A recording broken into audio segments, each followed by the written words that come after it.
like to acknowledge the traditional owners on the land of where I am right now, which is the Gubbi Gubbi people, and pay my respects to those elders past, present, and emerging. So I will share my screen, and sorry for, love those little technical ones. Here we go.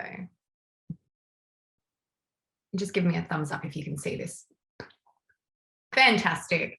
So how to talk to kids about climate change is what I'll be tackling today. So my name is Charlotte Connell. Barney gave me a great introduction. I did the Climate Reality Leadership Program with Al Gore, and this is my cohort. It was the first virtual one.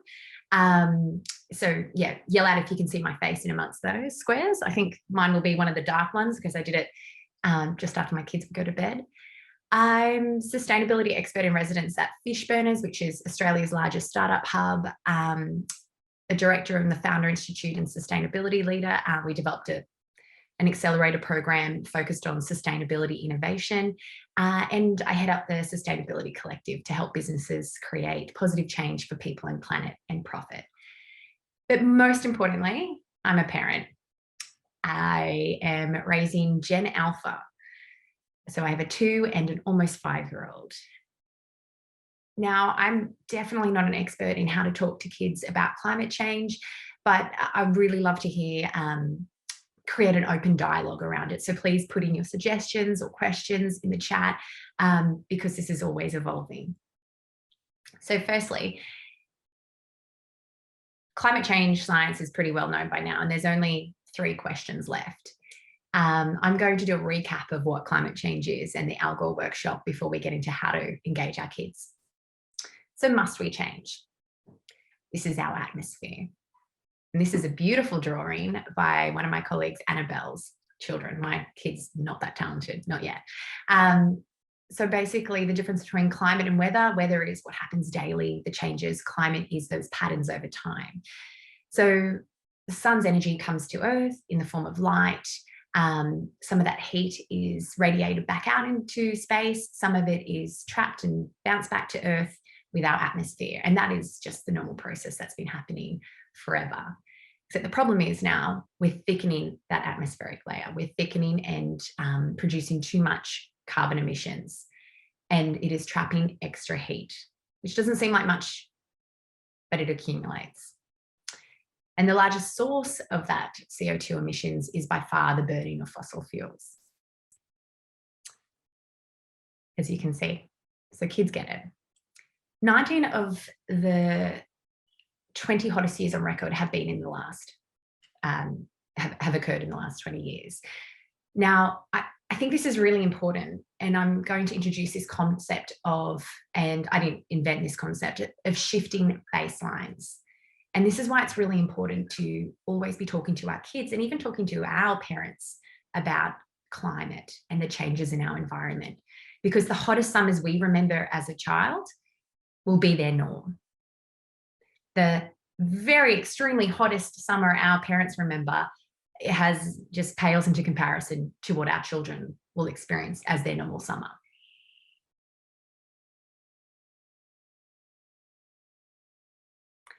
And more than 90% of that extra heat is trapped in our oceans. So we think we have it bad on land, but 93% gets trapped by our oceans. Oh, not sure why it was moving. And as that temperature increases, the oceans, there's more evaporation happening. So there's more water in our atmosphere or in our air, which creates more extreme weather events, more downpours. And I think we all know that. We have a family house on the coast in New South Wales that my granddad built in 1961, and it has never flooded. And it flooded a month ago, and the next weekend it flooded again.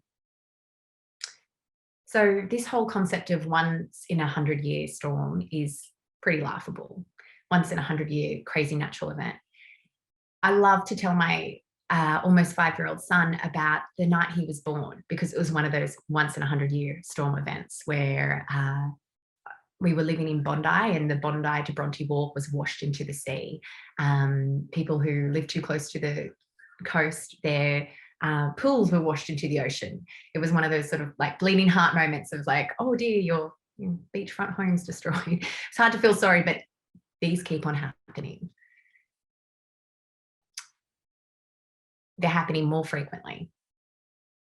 And that same climate condition, climate change, that's causing more frequent rain events is also causing more droughts.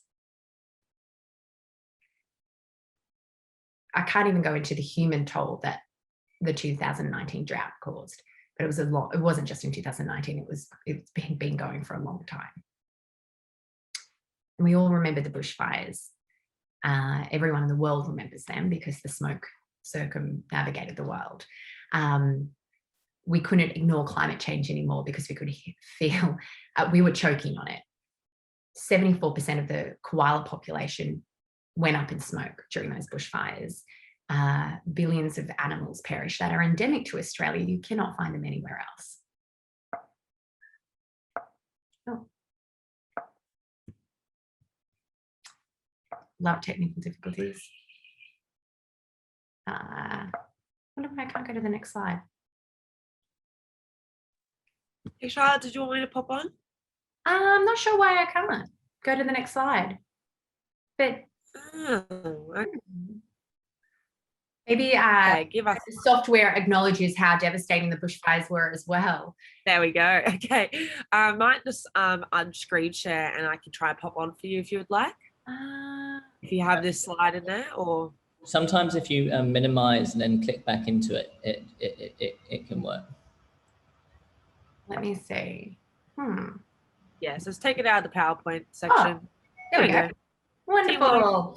I know, I love it. Wonderful. When we're talking about extreme weather events, they're happening more frequently. But thank you for the support. Now, we know that the biggest disaster globally has been COVID. You're experiencing it most dramatically there in Victoria. 75% of new diseases are zoonotic. So that means they're from animals and they're crossing over to humans. And that is happening more and more because we're encroaching on our natural environment and has a lot to do with climate change. Tropical diseases are on the move. And that's always been a thing with travel. But the thing is, the climates are changing, so they can survive in climates they hadn't ever been before. And this is all very devastating, but I will get to the hope part and how we talk to our children about it. But we're in this 6th extinction stage now. So must we change? Yeah, I think so. But can we? We have the solutions on hand. They're there. We have them right in front of us. So these were projections about the wind energy capacity in 2000, and it's been blown out of the water. We have the capacity 24 times over. Solar energy, again, there was predictions that we might be able to have this amount of gigawatts, but the reality is we've exceeded that, not only 17 times, but I think it was about 132. The Chilean solar market is a great example as well of the projections and the market there. So even if we start to feel like governments are failing us, the market is shifting. And it's because solar energy is getting cheaper to install and storage capacities are getting better. And we're not going to run out of solar energy ever. We don't need to rely on fossil fuels. So the answers to transition away from fossil fuels are right in front of us. But can we? And will we? So this was in 2015, this really signaled to the entire world the Paris Agreement, that all the nations would get together and they would reduce their emissions by 2050. It's actually not enough. It has to be by 2030 or even sooner. And businesses are stepping up, even if governments are failing. These are all the brands that recognize that sustainability and investing in positive climate action isn't just great for the planet, but it's also good for their business. They're increasing their profits when they invest in sustainability. So this was the protests, the climate strikes from 2019. Obviously pre-COVID, looking at sort of clusters like that gets me a little bit nervous. And I think that really signaled that it's not just, we don't have to rely on our global leaders to make the change. We as a collective have the power to speak truth to the original power figures and make that change.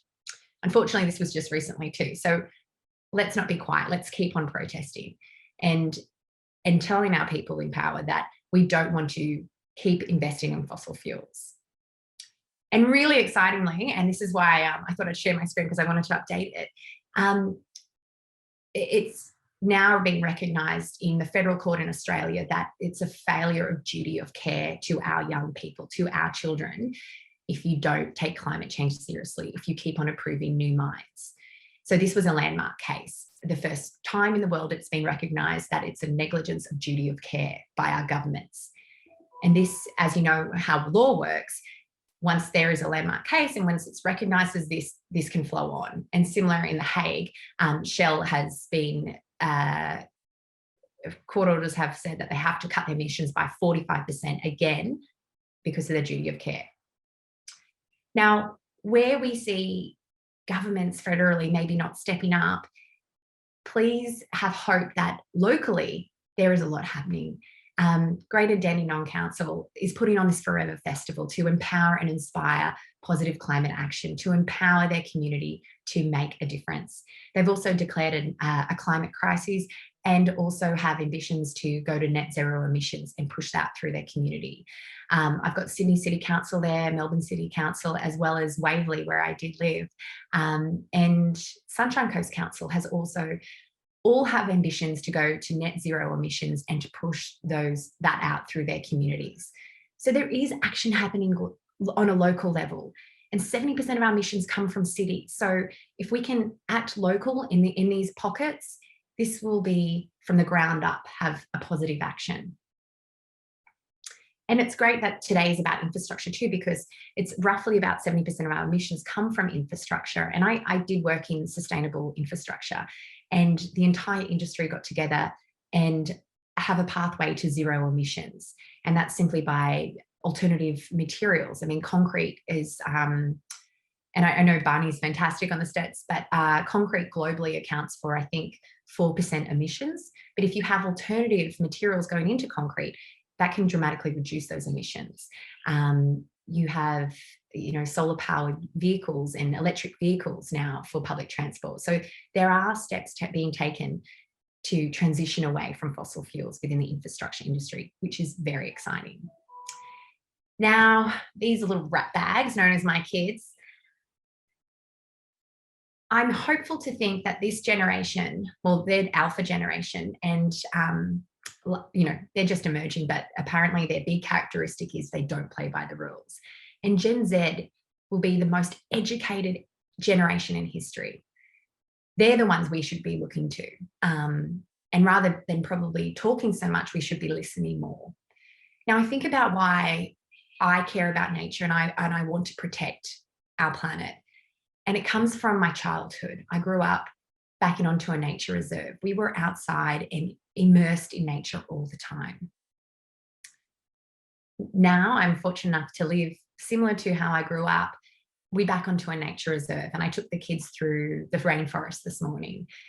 And while it's hard for an almost 5-year-old and 2-year-old to grasp the concept of how we protect our planet, I think it's important to help them fall in love with it, to help them be immersed in it and to appreciate what it is.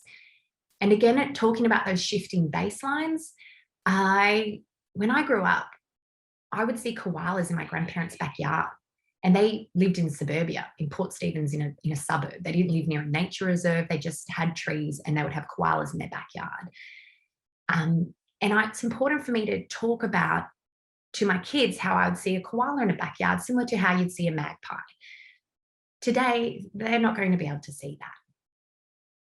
But maybe their kids will, if we take care of our environment and koala populations can bounce back. It's important to be hopeful. Now, I was thinking maybe they're too early to understand climate change, but the first time I did a talk like this was in January. and the bushfires were raging. And I asked my son to do a picture of a koala, and this is what he drew. And he was 4. So they absolutely get it. And which is really important. And it's hard because I get quite down thinking about the climate crisis. It's important to understand that we need to anchor the messages in positive action. So I would love that, you know, my son to draw a koala and a tree that's green rather than up in smoke. Oh, what a terrible image to be stuck on again.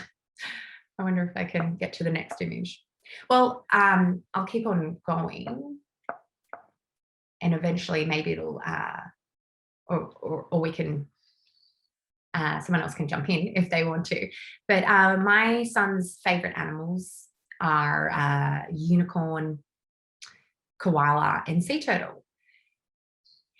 And unicorns, one day we may see one, but definitely koalas and turtles are animals that are being dramatically affected by climate change. So we know that the climate change induced bushfires wiped out 74% of the population in New South Wales of koalas.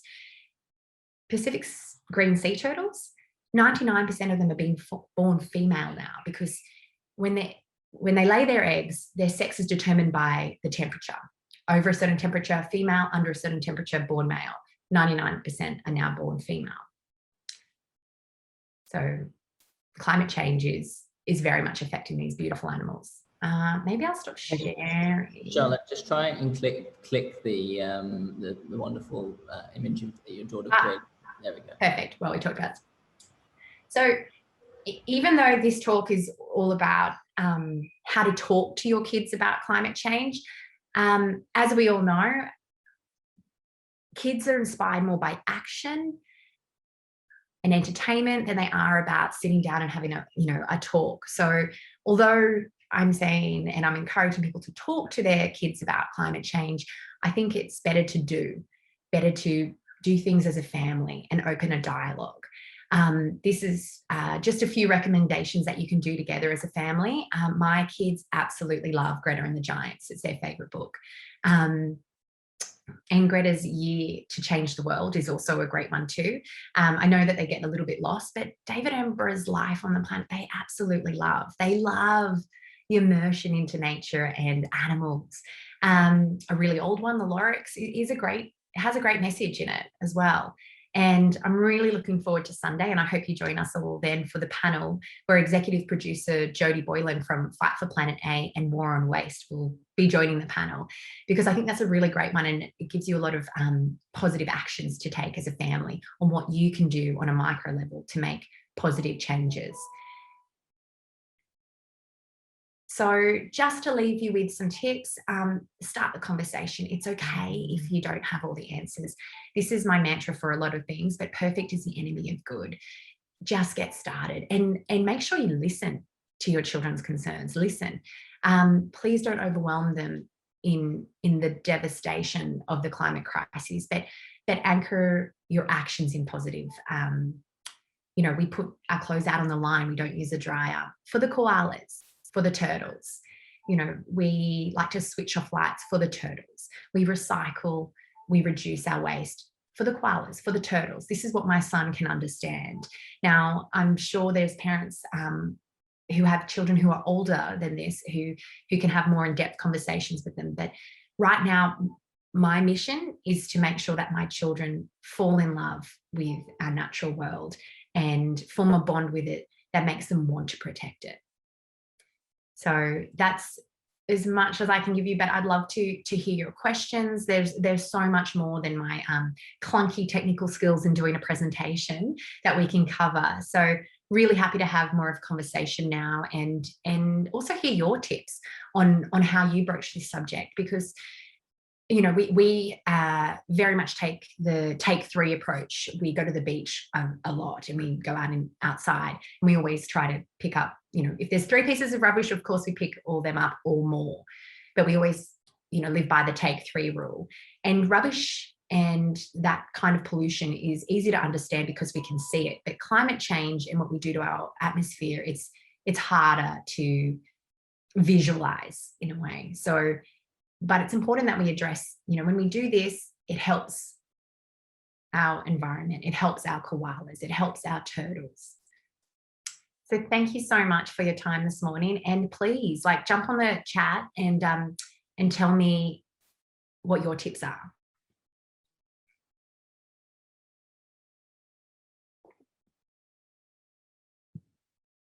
Excellent. Thank you so much, Charlotte. Yeah, I was wondering, I thought I might have accidentally left the conversation, the Zoom meeting then, but I did just stop sharing.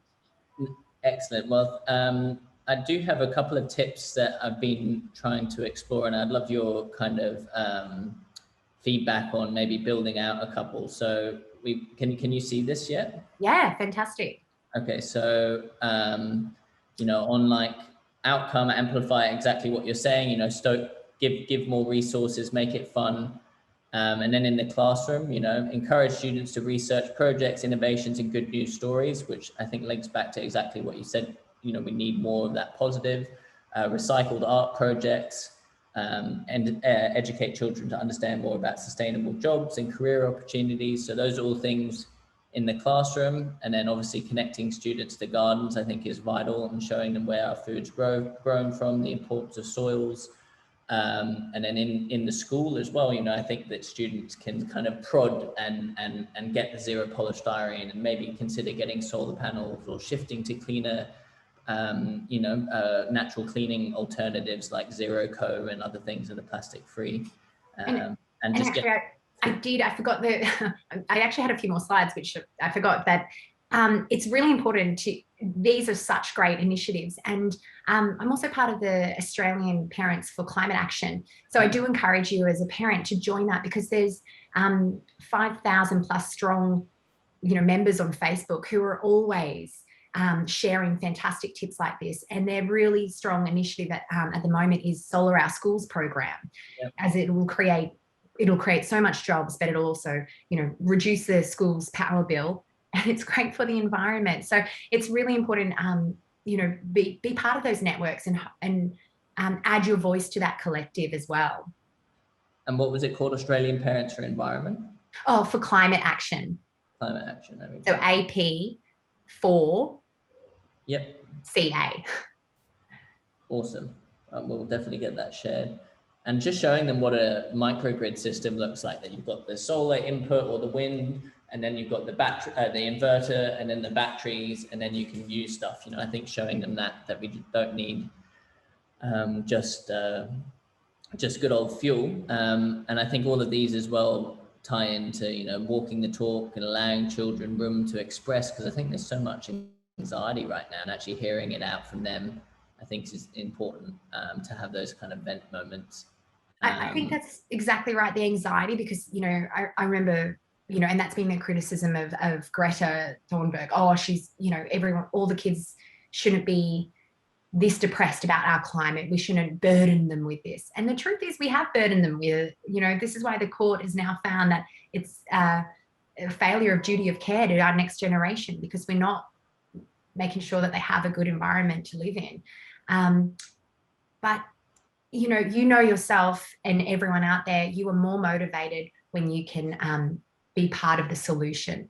Mm-hmm. So definitely focus on what you can influence, and make sure that they feel empowered that they can be part of the solution, not just dwelling in the problem.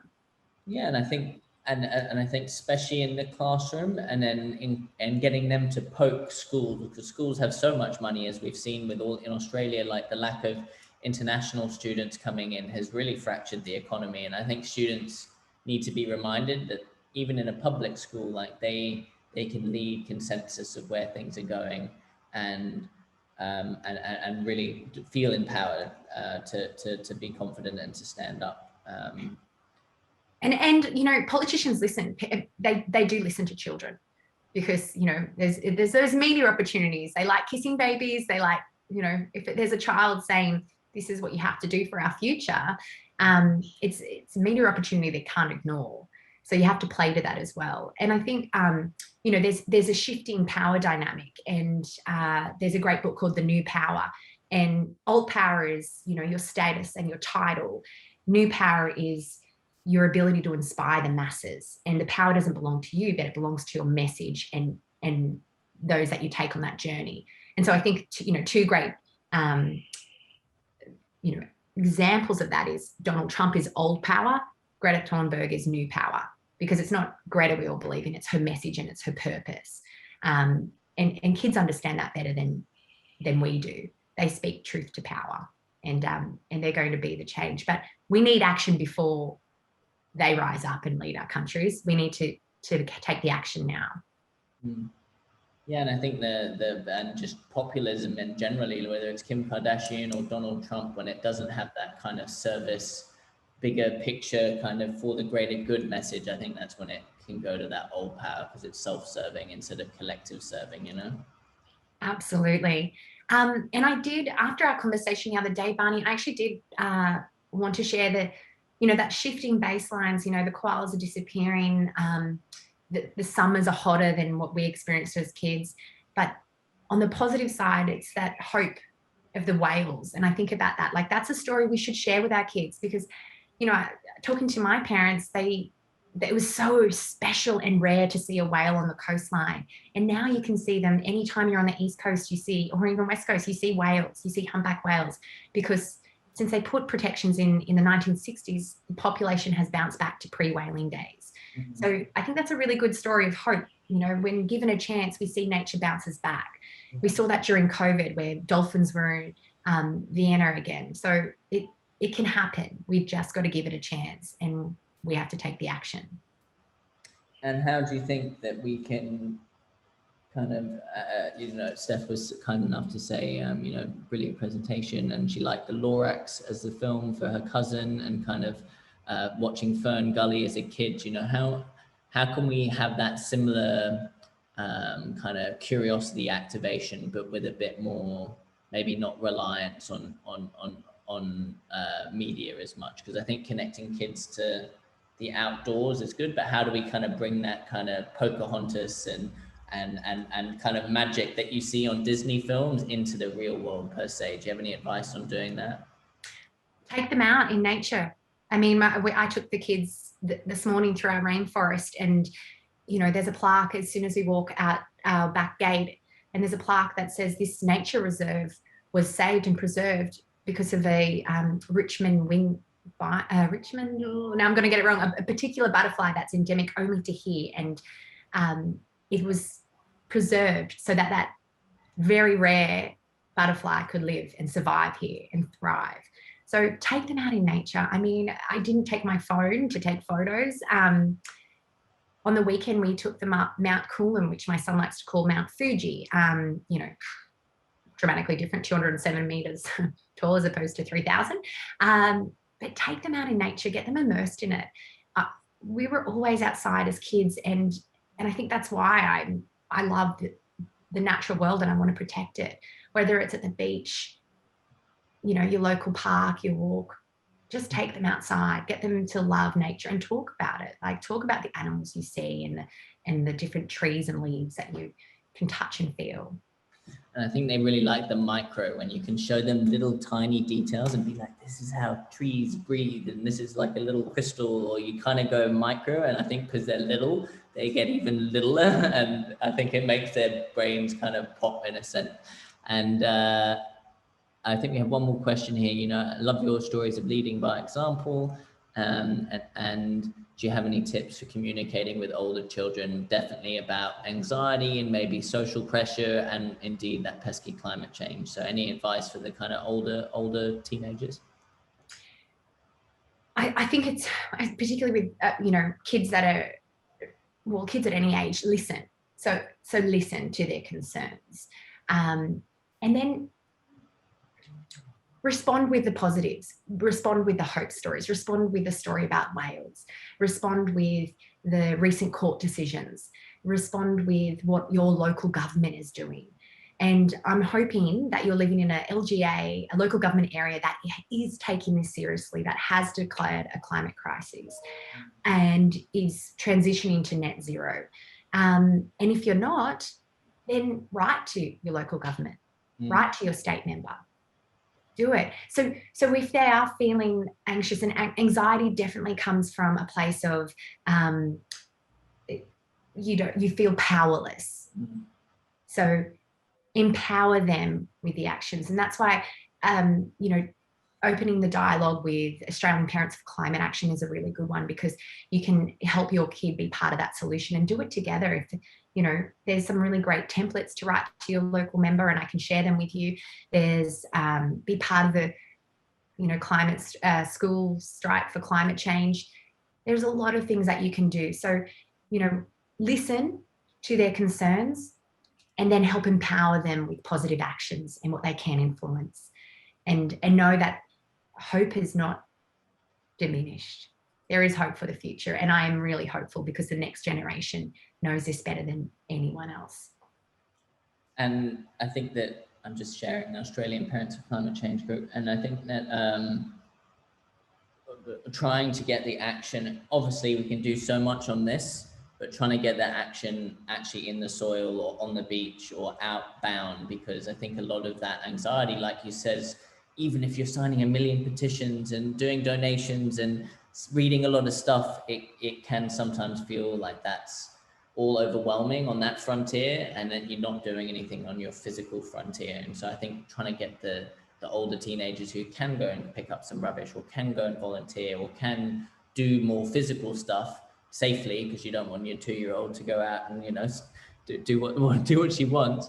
And so I think I'm trying to encourage the teenagers to physically get out there, not in discouraging the internet and all of the power that can come socially and behavioral change and all of that, but I think the more physical we can get young minds, it kind of can move around some of that anxious energy and connect them. I also feel like as a consumer, you have an incredible amount of power as well.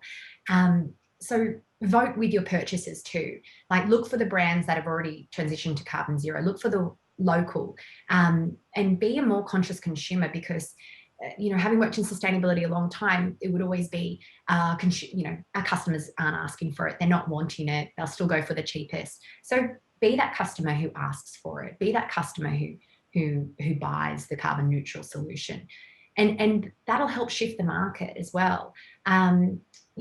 I try to reduce my impact where I can, and then I subscribe to a carbon offset, a monthly carbon offset, so that I can be. I just feel a little better when I sleep at night that I'm doing that. Definitely, and I sometimes struggle with the word offset, even though most of my business is around offsetting and encouraging carbon credits and blue credits, but offsetting just feels like it's such a band-aid word, when like cleaning up your mess or drawing down your harm or net zero thing. It's like, I wish they had picked a better word than offset, because it feels like, oh, we're just gonna do this to, especially big business, we're just gonna do this and not necessarily reduce our ongoing impact. It's like, but the good thing is, if you put a price on that, it obviously makes sense for them to reduce it as much as they can. So what they're paying to offset is smaller. So, I mean, always it's about, reducing what you can, what you can't, plant more trees. And which beach are you near, up down in southern Queensland? Yaroomba. Yaroomba. Where's that? North, south of where? It's just south of Coolum. Okay, cool. Nice. And I think just we have so many beautiful beaches in Australia, and yet we still have tons and tons of trash hitting the beach. And I definitely encourage anyone, and one wave is all it takes. They're beautiful efforts as well, and I think just the more fun we can bring into this, I think that will also engage young people a lot, because especially teenagers, if it's all boring and a bit depressing and the penguins are dying and all of the stuff, it's like you also need to, and I don't mean to use it crudely, but like make it fun and sexy, because being a part of something fun and sexy as a young person gives you social clout, and then you feel kind of accepted and a part of a community. And not that we should encourage that, but I always find it funny that you get quite a lot of guys coming to beach cleanups for the first time because there's cute girls there, and then the second time they come the second time because they really realize it actually feels good. But the first time they're like, all right, I heard there's a lot of ladies at the beach cleanup, and then they get connected to it. So as long as we can like get people to then live their altruism, I think it is a nice way to socialize and meet people who do care about the planet and want to give back. I used to be part of Responsible Runners in Bondi. In Bondi, it's funny, my kids have already noticed because that's where we grew up and we've just moved here. My son keeps saying, there's just no rubbish here, Mama. Like in Sydney, there was lots of rubbish. Like, yeah. So, when I said that before of like take 3, we struggle to find 3 pieces of rubbish on the beach. And I love that. It's so good. We see pumice stones on the beach now and shells, not rubbish. That's really nice. So anywhere you see piles of pumice, you normally see rubbish because it all floats in that same area. So to see pumice with no rubbish is like, yes. Oh, it's amazing. It just warms my heart. And also when I walk along the coast up here, I see turtles. It's like, is that a rock? No, it's a turtle. And there's so many of them. So I'm so glad that, if you don't live in an area where you see that, take your children to areas where you can. So I do encourage you, when you can, get outside and look at nature. And I know that's not, if you're in lockdown, then watch David Attenborough, Planet Earth and Planet Ocean. I think that's really important to do as well. And plan, like we have an opportunity to plan and rally a cleanup for a month or 2 months or whatever. This time is only a week with the circuit breaker lockdown. It sounds like an action film. And I think taking this opportunity, just as COVID for most of us, beginning of last year, Q2, Q3 of last year, was an opportunity to plan ahead. And I know that's really easy to say for us up in Queensland who can still go outside. But I think just using this as an opportunity to feel excited for all of the amazing stuff you can make happen in Melbourne and your community and your family throughout this winter. So said with respect, I'm not there, even though I did get told off because there's the Gubbit Aboriginal the support group for elderly here, and Marcus, the other guy who manages the secondhand shop, he's like, they're on to you. You're back from Melbourne. You need to go get a test. I'm like, I wasn't licking lampposts. I swear I wore my mask. Like, don't make me take another test. I've already had 2 of those things shoved up my nose. I don't need another. But yeah, it's crazy. We're in such a bubble in Australia. It's like 350,000 unfortunate people have lost their lives in India alone. And it's like, we've only lost 9 people in Queensland and 7 people in Queensland, 9 in WA, and I think 818 in Victoria. And we're just, even though this is tough, I think it's tough for a reason. We are very lucky not to have gone through it as some other countries have. So, But also COVID is, it's related to climate change. Like 75% of the new diseases are zoonotic. Like the more we're destroying our natural environment, the more it's animal diseases are crossing over humans. And we can see that this is what happens. So COVID is also given the world a wake up call. And, we saw how nature can bounce back. So we need to give it a chance. We can see how we can reduce our emissions, which have gone down since COVID. We can appreciate our local environment more before we travel overseas. So I think it's giving us that sort of pause to reflect. Indeed.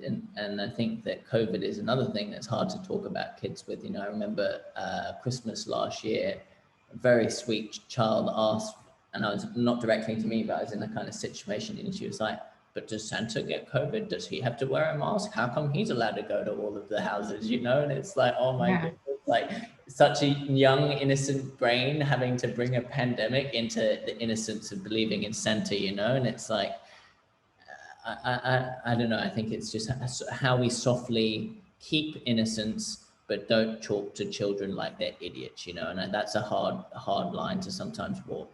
Yeah, and they absorb a lot. I mean, the drawing of the koala on fire, like that was a real wake up call for me. I was like, oh my gosh, my 4-year-old just drew that. When he thinks of koala, he thinks of them up in smoke. So I need to be careful about, what we talk about. And I remember during, when we were in lockdown too, that, my kids kept talking about going to Antarctica because he had somehow heard that there was no COVID there at that time. It's funny. So yeah, they learn and absorb so much that we don't even realize. They're much more aware than we know. So, let's empower them with the tools to take positive action and influence what they can. Well, we are going back to Antarctica next March, so I could potentially stow him away in my Oh, he'd love that, but he'd have to wear clothes, and he's not keen on that either. So walking around like a huge marshmallow, no doubt. And I think we got couple more minutes, maybe. And I know it's not, I don't mean to end on a bad negative note, but how as well, we talked about COVID, climate change, talking about things like assets, infrastructure and land development, those things aren't easy to talk to a kid, but just, I think, and I've done a lot of school presentations, and anytime I bring up managing space with this stuff, they really respond to, because I think a lot of children do spend too much time on video games, and I sound like an 80-year-old already, but it's like they managing respect with this stuff, especially when we wake up. A lot of people just go straight into the land of the phone when they wake up, and before they go to bed, they're like scrolling. And I also encourage, 15 minutes before you go to sleep, 15 minutes when you wake up, at least try have that space as a non-tech, especially when I think it's just an important transition. But do you have any advice on how to encourage parents or anyone listening, just how to create a bit more of a safe, not necessarily just safe for their watching, but safe for just too much information? Because I think a lot of anxiety can come from feeling like there's a million different things coming at you at once. So any advice on just how we can help younger people manage this barrage of content and media and information, and just to curate it a bit better? I mean, maybe there could be someone who has older children who can, talk to this better than me, but we don't, and we haven't had a TV my partner and I, we've never owned a TV. And it's funny, when we met each other, it was like, oh, you don't have it? I don't either. That's not to say we don't, it's probably bad in a way, because my kids only know on demand, Bluey's on ABC iView. But yeah, so I'm not sure. And maybe it's okay to watch the news and get content that's not curated just for you, rather than, Apple News, where it is from algorithms.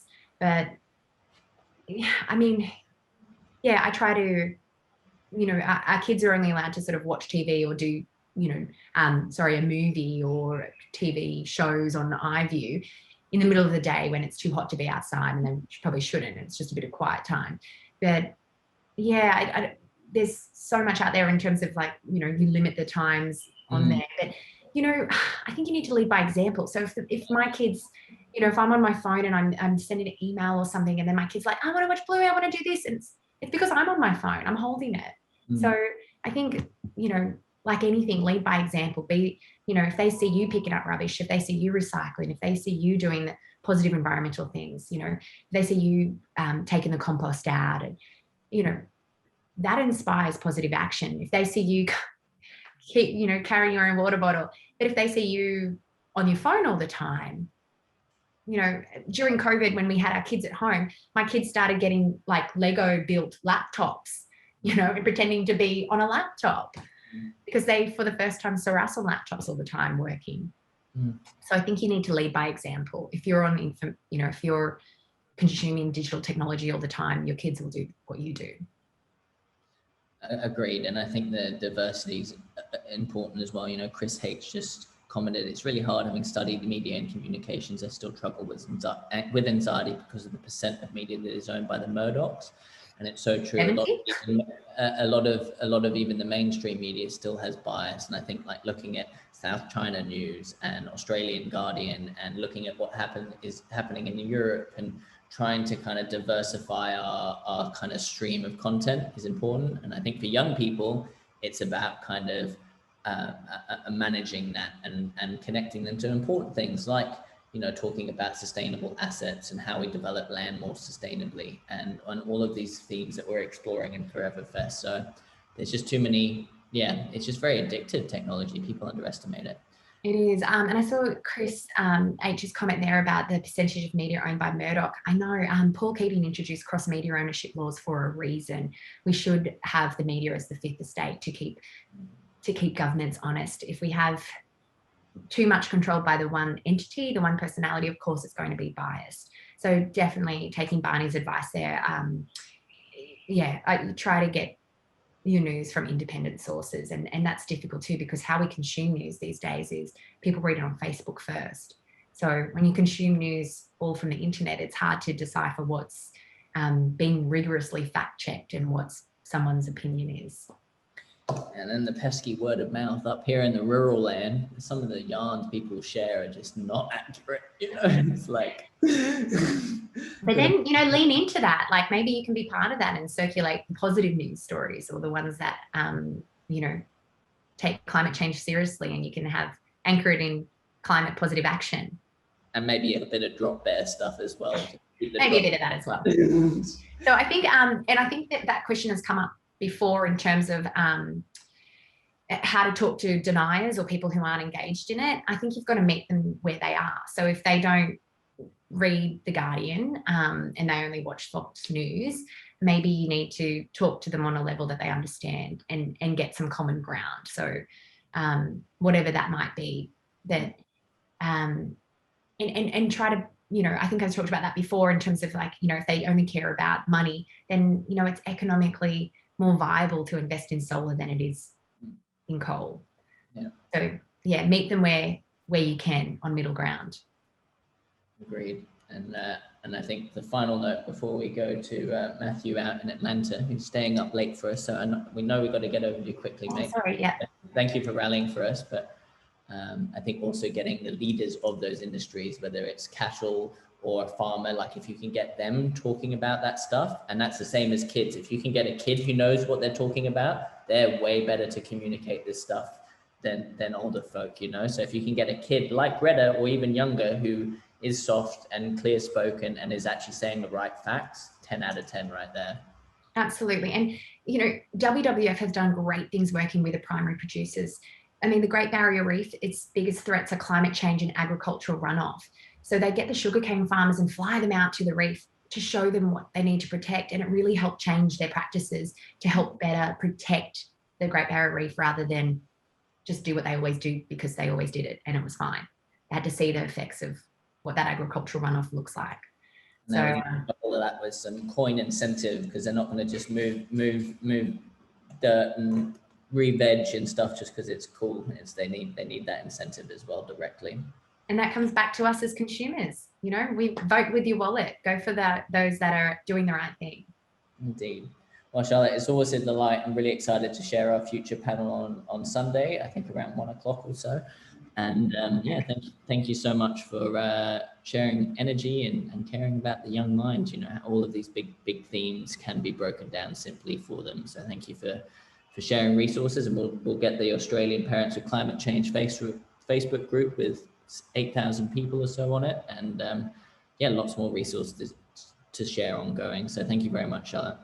Wonderful. Thanks so much, Barney, and thanks everyone for your great comments and questions, and just keep the dialogue going.